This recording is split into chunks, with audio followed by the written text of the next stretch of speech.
Welcome back, everybody. It's been kind of a while, Michael, since we've got on here. There's been a lot of things going on, and it's been a busy time right now, and scheduling and things like that. Things have just kind of got in the way. I don't think we've done one since after the Auburn win, and that was like fresh on the court. So we've missed a little stretch here. We don't want to go too far back because there's so much to talk about. But Michael, it's been a while, and caught some words down at the Tennessee game and got to see you for a little bit. But how you been besides that, man? Man, that game was fun. That Tennessee game was fun, man. The Auburn game was fun. Good Arkansas win. Um, Crazy Alabama win, which I wasn't at. I was actually out of town. I was at the Auburn game. Jordan and Colby were at Vandy for senior day. Colby went down to Mississippi State, so we Yeah. made that road trip. And Yeah, so I guess the only loss in the last nine games was LSU. Oh shoot, yeah. Kentucky's that close to being on an 8-9 game winning streak right now.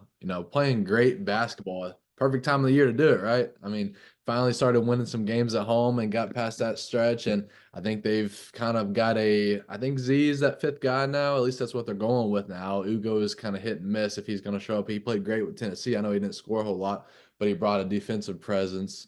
Um, you know, Cal's got his team playing well in March. Doesn't that sound a little familiar? It's been a couple of years, but Cal used to be great at that. It used to be he would have them ready February, March. Kind of feels like it's back that way.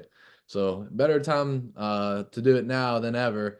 Um, let's hop in right into this Tennessee win. That was an exciting time. That's the first time I've ever made it down to Knoxville for a basketball game. I've been to Neyland Stadium, that shithole right there of 100,000 people right next to it. I'd never made it down to a basketball game. I've always wanted to, and I knew I was going to do it earlier this year. I was like, I've got to go this year. I didn't care what the record was, what the timeline was into the game, but I knew I was going to go to this one. Um, that was an impressive win. They go down to Knoxville on senior day, senior night. It was more of a night thing. They bring out their seniors and DK and all those guys and have their last game in Thompson Boiling Arena or whatever the name is. And Kentucky goes there and spoils it, knocks off a really, really, really good Tennessee team, top four in the country. Just won the regular season for the conference. Impressive win. What about that win, man? Let's hop right into what's your kind of thoughts from Saturday night. Dude, yeah, Dalton Connect. He has his senior day, has like a special season announced today here on Monday that he's SEC Player of the Year. Um, and he looked like it on Saturday, man. That dude's a dog. I mean, he was a dog at the game here in Lexington when they got the win, but he was on a different level on this one, man. Dropped 40, was Career getting high. anything he wanted, really, and it was just a matter of was it going to fall or not. But he could do really whatever he wanted on the floor, and it was special. But when you get two guys drop 27, that's the way to combat it, right? And nobody else on Tennessee really stepped up besides like Sakai Ziegler late with some threes, but he didn't have a good game. Josiah Jordan James had a couple threes in the second half, but like man, that was a game because Rob gets in that foul trouble first half, and they kept it close because Justin Edwards steps up. Yeah. Those what 13 points in the first half or something. He got pulling in the first half. Yeah. He's hitting the threes, and we talk so much on these pods about like Aaron and Justin, how like those two were the freshmen that just haven't really like stepped up to the occasion at that point. And we were like, all right, what's the deal? Are they going to come through? We still had hope. And at this point, it seems like, Aaron's not really gonna get to that point just based off opportunity. Cal is it's just at that point now. Cal's gonna roll with who he trusts, who's playing well, which is Ugo or maybe some Z, depending on if they need that extra defense in there, which Ugo provides at the rim. Um, so Aaron's just kind of, faded out. He gets a few minutes, and that's fine because they're winning, and Edwards is a big part of that. He wakes up. He's talked a lot about his mental health coach and working hard with that aspect of his life. And he even said it. I don't know if you caught it after the game Saturday. He even said like, yeah. I was like focused too much on the NBA. Like he was thinking about the NBA and that added pressure. Like he's got to step up, make his shots, like be insane. That's why he struggled so much. It finally clicked for him with that Vandy game at Vandy. And then the rest of the way, man, he's been a different player, scoring in double digits. So that's been the key. Yeah, no, I actually didn't catch that. That's the first time I'm actually hearing it. I didn't go back and watch our interviews that we put out, but I was around Antonio Reeves that whole post game, and our guy Jansen was over there with Justin. I actually didn't know that. That's news. But he's finally, yes, he is getting things going, and he was dominant in that game. He was a big contributor. I mean, he was outside of Reed and Reeves going off, like he was that next guy in line. And him and then Dillingham shortly behind him, but like Justin Edwards, the way he stepped up over these last 7 or 8 games, and if memory serves right, I think it was down at Vandy when things kind of got going for him. Now he's a contributor. He's like a piece of this team when like it took more than half the season for in the middle of the year. Well, he wasn't doing a whole lot, just kind of a couple points here and there. But like felt like that kid could not get a break. I mean, he's got to like I've never seen a player rim out so many times on layups, on shots, like so many times. It's not just like a brick or an air ball. Like, he used to just go in and out of the rim over go and like kind of got laughable at a little bit. I'm like, this man just cannot something. It's And he something. couldn't dribble. Like he couldn't dribble for a while. He couldn't dribble in traffic, which was a problem too, but he's finally gotten that too. Yeah, now he's developed a solid 3-point shot. And another thing to go with that is some confidence. He's not. You can tell like in the post game interviews, he's more timid than most of the guys, but now he's kind of opening up. And if you're playing well, it's going to give you some confidence, especially when you go on the road and you take out a number 4 Tennessee team. Like a lot of things, it wasn't just an easy win. Like those are you took a dogfight. I mean, it went to the final 30 seconds of that game. So props to Justin, and props to Reed Shepard. I mean, he's coming into his own. I think he just got named SEC Freshman of the Year. Today, Rob Dillingham, SEC Sixth Man of the Year.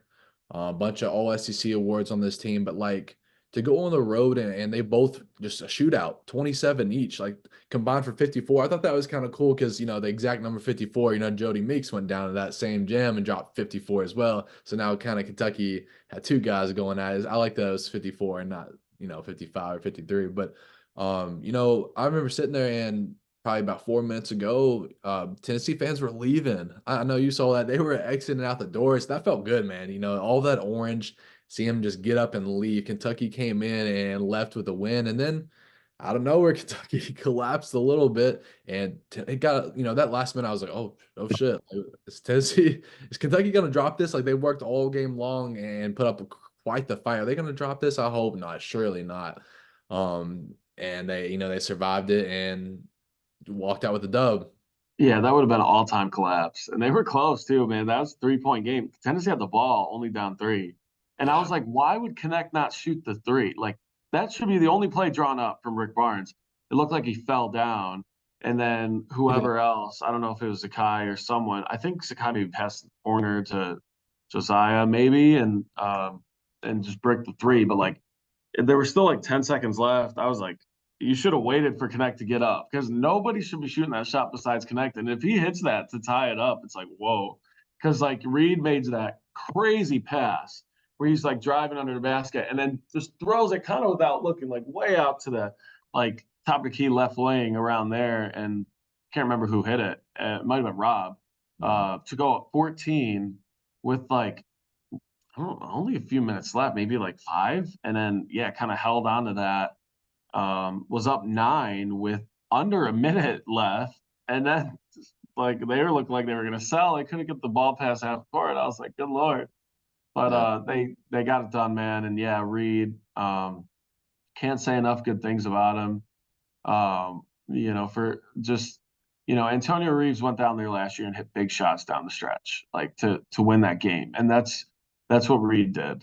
Reed made some massive shots down the stretch, like a few threes right in front of that UK bench, like right Huge. in front of Cal. And one of them, he doesn't show much emotion, but one of those, he like got amped up, was clapping and yelling. It's like, man, that's a ballsy moment. It's just like at Mississippi State, like no fear. The possession was was a bad one. It didn't look good, and then he just has the composure to just drive, regain himself, and throw up that floater and make it. Like the kid has unbelievable composure, and him and Antonio and Rob to be able to do what they're doing, like it's such a dangerous team come March because if they can do it consistently, it's just hard to beat them. Yeah, Reed's very good at not showing emotion, but man, he went 7 did you know he went 7 for 10 at the 3? He hit 7 threes. There was one of them, I think I know the exact one you're talking about. He did like a little giddy. He does a little sidestep to get back on defense, do everything right, but like he just showed a little emotion there. Man, I mean, when there's a stretch there in that early second half where just kind of off memory, I think Kentucky hit 5 or 6 threes in a row. Like they were dominant. Their 3-point game was just phenomenal on the road. At the Tennessee, it was wild. So yeah, props to those guys for going in there. Crazy environment. I enjoyed it. It was a cool arena. I like the setup. I just like seeing something different. I'm not saying I love it more than rep or anything, but it was cool atmosphere. It's packed. I mean, there was not any seats open in there. Orange Dude, everywhere. yeah, dude. I when I was spent my 2 years in Johnson City, we went up to Knoxville to cover games, and like TBA, man, they pack it, and especially there wasn't a lot of blue in there. There was not a lot of. They don't let a lot of blue in there. Neyland is a lot of fun. The Cats didn't play too well a couple of years ago. Up there, Levis struggled, and that was a blowout. But man, the Cats go down to Thompson Bowling Arena and they play well. They always play well. So big win for them. And yeah, like the Reed stuff, he's like a number one overall in the Ringer mock draft. I'm like, hold on. I mean, we talked about, I was pretty vocal that like, I early on I didn't buy the Reed lottery hype. I was like early on, I was just like, I don't see it. His body, this and that. But then he starts really just putting up more points, and really like Cal just started trusting him, really. And it was like one of those games. Reed was like, no, trust me, coach. And he's like, all right, put him in the second half. I can't remember what game that was, but there was a halftime where he was like, trust me. And then Cal trusted him, and he had a good second half. I think It was like early in SEC play. it was on the road. I think it was It like might have been A&M, even though it was a loss. It might have been that or yeah, something. But Rob went crazy at A&M. But one of those games, and that was like the turning point for Reed. And then he does what he's doing right now. I mean, like 27 on the road, 20. How many do you have at Mississippi State? 23, 21, but 25. It was in the 20s. Like that's impressive stuff. And his defensive instincts are amazing. On ball, he's still, he's good. He was playing good defense on Zakai, Ziegler, um, and I don't know about number one overall, but he's going lottery. He's gonna leave. yeah. At this point, you gotta accept it. There was that little buzz uh, from Tucker's report, Kyle Tucker, that he talked to someone and was like, "Oh, he could come back." I don't see it at this point. He's one SEC Freshman of the Year. If they make a run in March, get to a Final Four, and he keeps doing this in the tournament, then Cal's going to just rip up his contract. He's going to rip up his scholarship and tell him to go, and he has to go. But it's special, and to do it and like to survive that first half without Rob, and then Rob was about to start cooking, gets that and one, but then he got his third foul and then had to sit again, and then once he came back out, he wasn't the same. So you really like Rob could have exploded too, Yeah. and then it wouldn't have been a game at all. But only 5 guys scored. It was Reed, Rob, Antonio, and DJ got 4 points. Ugana didn't even score. Adu didn't even score, right? But both of those guys had great defense early in the first half, like block shots. Both of them had 2 like really impressive block shots to set the pace or like just set the tone defensively. And that's what it's going to come down to. This team's got to defend. They're defending. They're being physical. They're playing with urgency on defense and more physicality, and that's what they're going to have to do every single game the rest of the way. And if they do that, they could go far. And if they don't, then they'll get bounced. Yeah. We'll see. Michael, I know we're on a time crunch. Before we kind of look at the SEC tournament, I do want to hit on two quick points I feel like we would be remiss not to hit on. First, I want to hit on the post game, the post game vibes. I know you saw Stacey Shepard there. And then, just a little bit on that Drake concert last night. We got to talk about those just real fast, and then we can get in, the bread and butter of the SEC tournament. But I do want to hit on that. That was such a cool moment. Justin Edwards was right there, and Stacey just reporters go over to interview, and she just before we start just jumps in front of him and gives. You were right there. Actually, you saw Stacey give him that hug and hit him on the chest, and I'm proud of you. It was a cool moment. And he was talking about, yeah, my little brothers and sister goes to their house, and she's been the one that's been rooting me on since the beginning. And then we got the whole Reed Shepherd's mental health coach. Like he put Justin Edwards on to him. So Justin Edwards' mental health coach is Reed's as well. And just, the confidence and the sticking with him all year long. And then to see Stacey, Reed just dropped 27. She went over to Justin real fast to make sure he knew that he was, he was special and that he did a great job. She was proud of him. That's thankfully we get to see that type of stuff, but a lot of people don't, and unless we put the videos out and stuff. Like, Stacey and Jeff have done this whole year perfect, and so has Reed. But they have been right there for all the players, and they seem like they got a blueprint of how to do things right. Not say no to any picture. I mean, Stacey and Jeff get just as much pictures as Reed does. It's kind of wild. But man, what about that kind of real quickly, that moment? Did you see where she went over and gave Justin that big hug? Yeah, I was sick because I went to Antonio first, me and Oh, Colby. So I actually didn't see it. I was sick. I wish I was there for that and could have caught it, but on video. But yeah, that was awesome. And Stacy goes up and to Cal, John Calipari's hugging her. It's like that's special. The family vibes are real for sure. And whatever whatever's whatever's it done for Edwards, it worked. It's working and it needs to continue to work. Because you could tell he has confidence. Like the baseline jumper was sweet in the first half. It was like right in front of us as we were shooting.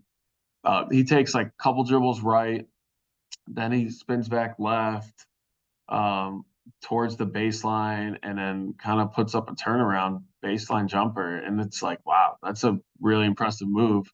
And then buries those threes. So the guy is uh, the guy is playing confident, and you can see his confidence. You can see him energetic, throwing them up when he's yeah, making a shot. So um, it's good. It's great to see that bond with all the freshmen, and even intermixed. Like Bradshaw is coming out over to Antonio after the game and like hugs him right over his shoulder as they're walking off the court. Like it meant a lot. It means a lot, and it's just going to continue as they get more wins.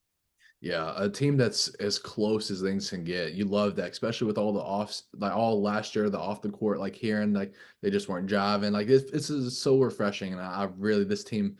As much as I need air, they need a postseason run. I think they've got it. We got to let it happen first. But I'm excited. These are good kids that are talented, they're poised, getting ready. That March feeling like times are exciting right now for Kentucky basketball. It's been a rough couple of years, and this year's been great from the beginning on. Almost everything's been fun. But Michael, real quickly, I want to hit on that Drake concert. Last night Drake, I think it's been 12 years or something. He came and did a concert in Rupp, and there's so many, man. There's like 6 points I'm thinking of right now, but like real quickly to run through them, I want to get your thoughts on them. Drake brings out Rob Dillingham on stage. Shifty calls him Shifty. Got all over camera. DJ Wagner walks out from the stands with Lil Durk, who was there and performing as well. Cal puts out his picture. I saw another thing that I actually didn't see it today because I wasn't at the concert. But Drake did this little talk about how he went back and got his high school diploma at 26 and his high school graduation, and Coach Cal was sitting there in his high school. He said, I'm forever indebted to that guy. That's family. That's real. That meant more to me than anything. Went on this big thing. Like just Kentucky like rock stars. Like who else is doing this, man? Kentucky basketball like is thriving right now off the court and on the court. And like these last 24 hours, 48 hours now have been wild. What's your takeaways about that? The Drake concert last night in Rupp. Well, yeah, I mean it was a great weekend because they also got the commit for Carter Knox. Yeah, or after the game on Saturday. So like that was massive too. And yeah, the vibes were high this weekend for sure. Like that picture with Cal was hard. Cal yeah. and Drake in front of the national championship trophy, like that was hard for sure. And yeah, I actually covered for Jordan and Colby. They both went.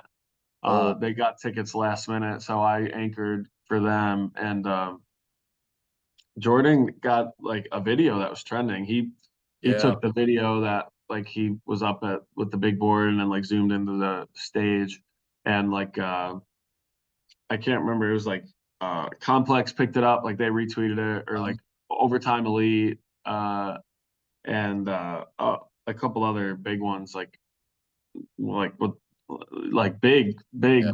outlets like retweeted it, like tweeted it with his video. So he got some interactions there, which was cool. And yeah, it looked like a fun concert. It would have been a fun one to go to. I was about to drop like 300, but it was a cool concert, good weekend.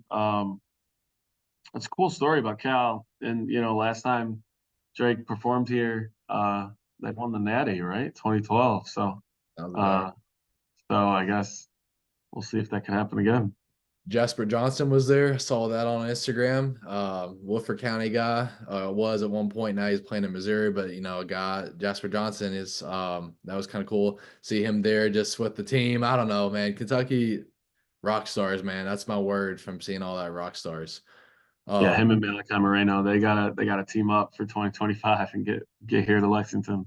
As you guys know by now, we've partnered with BetMGM this season. We'll be using BetMGM lines to make all of our picks, and we'll have special offers for the listeners and the viewers of the Field of 68 as we all get ready for the best month of the year, March Madness. If you haven't signed up for BetMGM yet, you can use the bonus code FIELD150 and you will get $150 in free bets on your first wager with BetMGM, regardless of whether or not you win that first bet. Here's the best part. All you need to do is deposit and bet $5 of your hard earned money. This is how you make it work. Download the BetMGM app and sign up using the bonus code FIELD150. That's FIELD150. Deposit at least $5 and place your first wager on any game. You will receive up to $150 in bonus bets, regardless of the outcome of your bet. Just make sure you use that bonus code FIELD150 when you sign up. And remember, BetMGM is now available in one wallet in select states. As a New Jersey resident, this is super convenient when I have to go cover games in Philly or New York, which happens quite a bit. When you cross state borders, you just log into your existing account and fire away. You don't have to create a new account in each state. It's easy, it's simple, and it's clean. And most importantly, we have some fun stuff coming up for the conference tournaments and for the NCAA tournament. Bet insurance tokens, college hoops odds boost, and my personal favorite, a nice little parlay boost here and there. So download the BetMGM app and sign up today. Big news, guys. I am thrilled to announce that we have partnered with Autograph, a company founded by the GOAT himself, Tom Brady. The Autograph fandom app gives you access to the best college hoops content, fan contests, and exclusive rewards like discounted tickets, all for doing the things that diehard fans like you already do, following your favorite team in the news and listening to podcasts just like this one.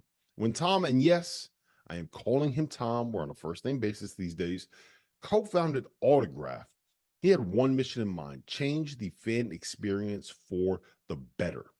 It works like this: you get all of your college hoops content you want in one place. You get articles from your favorite writers, pods from your favorite hosts, contests from your favorite creators, all on the feeds and the sites that you already enjoy. But instead of having to go to all these different places, it all comes to you in one spot, the Autograph fandom app. But here's the best part: the more content that you consume, the higher you rank in the app. As you consider to level up in status on the app, you can unlock unique rewards curated exclusively for you. So download the free Autograph app in the App Store and use the referral code F68, that's F68, or tap in at the link in the description below or in the podcast app of your choosing to start earning points for doing something as normal as listening to this very podcast. But yeah, I hate to rush things, but we do need to kind of hit on the SEC tournament real quick. So it's about to be an exciting couple days. We just got back from Tennessee, yesterday afternoon, and about to go back down to Nashville this time. I think me and Tim are going down on Thursday morning, Thursday, Friday, and hoping we don't leave till Sunday. This is gonna be a stacked SEC tournament. Like it's been great over the last few years, but like Kentucky's not been any count in all of those years. It's been, I think it was 2017, the Fox year, the last time they won it all in the SEC tournament. This year, what's the excuse? I mean, you're gonna have a juggernaut route to go there, but like you're just as talented as those teams offensively. Just outshoot them like you've done all year long. But Auburn's gonna be good. They're gonna be hungry to beat us, and get back on us if we play them. Alabama would want to beat us if we could play them. You want to get your revenge on LSU, Texas. The first Friday night, it looks like we're going to play the winner of Texas A&M and Ole Miss, I believe. We lost to Texas A&M. I think now that things have played out where the much better team, we should win that game if that's the case. Beat Ole Miss. So Friday night should be fun, and kind of get hyped up for a Saturday atmosphere too. Yeah, it seems like it'll be probably A&M. A&M's fighting for bubble hopes, so I would think it'd be A&M, but who knows? Cats are hoping for Ole Miss. Cats don't want to play Wade Taylor again. Wade Taylor in a tournament setting is very scary. So he obviously went nuclear in College Station. But I don't see the Aggies beating the Cats twice. So yeah. I think the Cats should be pretty confident in that game. And then Bama would be Saturday. And that's interesting. That one worries me a little bit. I don't know if I see the Cats putting up 118 points again like last time, but I think they can beat them. Certainly, Bama's been slipping. They barely beat Arkansas in overtime, and lost to Tennessee the previous weekend. They've been losing, so I think Cats have a good shot in that one. I worry though. They gotta be on it because Bama's gonna punch back after getting smacked like that in Lexington. So that's a tough game. And then you could be looking at a rubber match, Kentucky Tennessee Part 3 in the tournament championship on Sunday, or South Carolina or Auburn, whoever kind of sneaks out of that. I wouldn't be surprised if Tennessee loses to one of them, but Tennessee's real good. So I could, they beat Auburn, beat South Carolina, beat Alabama in that tough stretch at the end of the season before losing to us. So they're confident. That rubber match will be pretty sweet in the title game. I got this weird feeling. Like I feel like we're gonna see Tennessee in the SEC tournament. I just do. It's just a feeling. Maybe we're fresh off that game, but like I don't think we're done with Tennessee. Or DK Dalton Connect. I always mess his last name up, so I've got it. That's what they were calling him there, DK. So I'm just gonna roll with that. But I do have a feeling we play Tennessee again in the SEC tournament. I just do, and it's gonna be one hell of a game. So I don't know. I'm so excited. I've actually surprised. I've not been back to the SEC tournament since 2019. It's been a while. It was the Keldon Johnson, Reed Travis versus Grant Williams, that Tyler Hero. All that was that year. I think that if that math checks out, but it's been a while. I'm ready to get back to the SEC tournament's so much fun, especially when Kentucky's good. So it's gonna be blue everywhere. BB in Nashville. It should, unless you just come out there and have a clunker and a stab to the chest, heartbreaking type of first game or something. Like Kentucky's going to be there. Kentucky's playing their best basketball of the year right now. They've got things figured out. It's on the Kentucky side. It should be fun. This should be a great weekend, at least till Saturday. And let's buckle up and see if you make it Sunday. Then Sunday night we got at Cal's house the preview for the tournament. So like. It's gonna be a big weekend. I'm just ready for it to get in. Today that we're recording is Monday. I think this is gonna probably be put out on Tuesday for anybody watching. But yeah, I can't wait to. I'm sure we're gonna put out a lot of content down there. We've got to do some. We're gonna have a lot of basketball to watch. A lot of quick reactions, and right there, a lot of content to come out. Man, I'm already excited. I kind of ready for this week to be over, and we already get down on Nashville. Yeah, man, it's gonna be fun. Nashville's always great, and the last couple of years they've struggled. I mean, Vandy beat them last year? Yeah.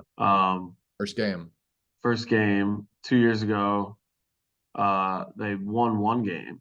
They might have beat Vandy and then lost to somebody. Might have lost to Tennessee something like that. um, 2 years ago. So, but yeah, I want to hear your thoughts on Cal saying like, oh, doesn't matter. This tournament doesn't matter. There's only one tournament that matter. Like, yeah, that's true. At the same time, it's not like the best thing to say. It's not the best tone to set that the game doesn't matter. Because then, Talk about his Tennessee after the Tennessee game, what he said. yeah, because then Yeah. it's like, what kind of message does that send to your team? Like, um, I think 2 years ago, I was at the SEC tournament in Tampa when he said that after they lost, he said like, "Oh, who cares? You know, I just want to go home, see my dogs." And it's like, well, who cares? What do you mean, who cares? You're supposed to be a really good team and you lost and you look bad, and Yeah. then they lose to St. Peter's, and it's like, well, it's not really that surprising. So he's got to, you know, I feel like he should put a little bit more weight into it. It's not, yeah, it's not a huge deal, but it still means something. And I you mean, still want to just continue to play your best basketball and still play like it's an NCAA tournament game. Play like you have to win. Like that's how it is in March. So I just I don't love that, but again, it's not really a huge deal. Michael, I'll tell you one thing: the people watching, it means a lot to them. So, like, Yeah, and we all know it doesn't mean a lot to Cal. That's everybody knows that, but like he needs to not say that. In my opinion, I know my opinion doesn't matter to him. He'll never hear it, but like, it matters to Kentucky fans. It really does. The SEC tournament's fun, and we used to run the tables down there year after year. It was a party, like a party all weekend long in Nashville. Go out to the bars after, watch Kentucky wax ass. Like it used to be fun, dude. It's been real stale, and I remember when he had that after Tennessee on Saturday. The vibes are so great around basketball right now, and fresh off the win. And when I remember sitting there recording his press conference, and I was like, I'm not clipping that and putting it out. I just can't tonight. There's too much good going on. That's gonna get that's gonna just cause some problems. But he sat there and said, yeah, he's like, they asked him about the SC tournament, blah blah blah, and he's like, you know what tournament I care about, and I'm like, one hand, I'm like, yeah, let's go. Of course, I'm ready for the tournament that actually matters. But like, don't overlook this, man. You can get some good wins, good for the fan base, a great, just morale, like positive team around the program. Like it matters to the players or to the team, the fans watching. And like there's going to be some storylines that come out of this. What if Z gets going? What if Justin drops 25? Like there's going to be some great things to come out of this one too. It ain't like we're going to go down there. It's just going to be average basketball. There's going to be some storylines coming out of the SEC tournament, getting ready, going into the NCAA tournament. It does matter to everyone else but Cal. I yeah, hate and like getting a better seed is important too. Like, get on the 3 line so that you don't have to play the 1 seed until the Elite Eight. That's important in your region. Like to have to play the 2 instead of the 1 in the Sweet 16, like that's good. Like to be a 3 and you only have to play the 6 or 11 winner, right? Like that's good. You play a 14 seed and then a 6-11 winner, which 6-11s are upsets all the time. So an 11 is great versus, have to play in. So, instead of a 5, like those are good teams. If you're a 4, well, whatever. So again, yeah, it's not a huge deal, but um, if they win Saturday, make it to the title game, then they should be locked into the 3 seed line. But we'll see. Yeah, and what about this last 5, 6 games of the season, this stretch we went on? It was like a what? It's like a 5-way tie for 5th or 6th place in the SEC. I forget what it was. And when Kentucky won, they jumped to 2 for the SEC tournament. Like all your hard work that you've done these last few weeks, that you're being rewarded with your 2 seed in the SEC tournament. So like, why go down there and just not treat it like it matters? And I know they won't, but like the mindset, man, that's always bugged me. But I know it doesn't bug Cal. It's what can I do about it? But oh well, it matters to me. It matters to just about every fan that I know going down. So I'm excited to get into and root this team on. And enjoy these last few runs with Dillingham, whoever else you can come with that you think's gone. I'm going with, I think Reed Shepherd's gone. I'm just gonna pretend like he is now and assume is the word I'm looking for. I would say probably DJ Wagner and all those guys, like everybody you can think of right now over these next few 2 weeks or so who you think would be gone after this year. Like our games are limited with them. You know, you're only guaranteed one SEC tournament game, and you're only guaranteed one in the NCAA tournament. So we're only guaranteed 2 more at minimum. Enjoy this Yeah, run. Justin too. Justin's gone for sure. Maybe so. Yeah, you think so? He's way better than Chris Livingston. Chris Livingston got picked. It's the same deal. Yeah. Someone will pick him. So let's enjoy at least 2 more games, and I expect it to be more than 2. But let's enjoy this ride. This is so much fun. Dillingham's a rock star. He's going to be the guy. Like I look back at Malik Monk the same way as I do Dillingham. That guy was so much fun to watch. You never knew what he was going to do. Just showtime, like meant for the spotlight. I'm excited, and just got all the other storylines. Let's enjoy this ride. Let's make some noise this weekend in Nashville. Tear up Broadway maybe, and then see where we're going for the big dance. So definitely got to hit Kid Rocks for sure. Yeah, last time I was there, I actually saw Kid Rock. He was in this bar. He didn't have time to talk to anybody. He went from the back door to the other back door. But yeah, we saw him down there. It's after a Vandy football win one night. We were down there. That's funny because I was there last time I was there after the Vandy basketball game. He was there. Really? Wow. Yeah, he came out and performed. It was funny. Yeah. All right, man. Well, Michael, we'll catch you down there in the SEC tournament down at BB in Nashville, and Tim will be with us. So us 3 will be down there chopping it up, and we'll try to put up some more content for you all, and me and Michael can get our takes after the game like we did at Auburn. That was fun. The thoughts are flowing after the game. You know, us recording today on Monday, it's been 48 hours. I was Saturday night. I was ready to record. I was ready to go. Like, you know, and then you got to drive back from Nashville or Knoxville and all that, and I lose some of those thoughts. But I'm ready. Let's do this. Michael, have a good night, buddy. Thanks for hopping on. It's been a while, but I'm glad we got this one in. All right, bro.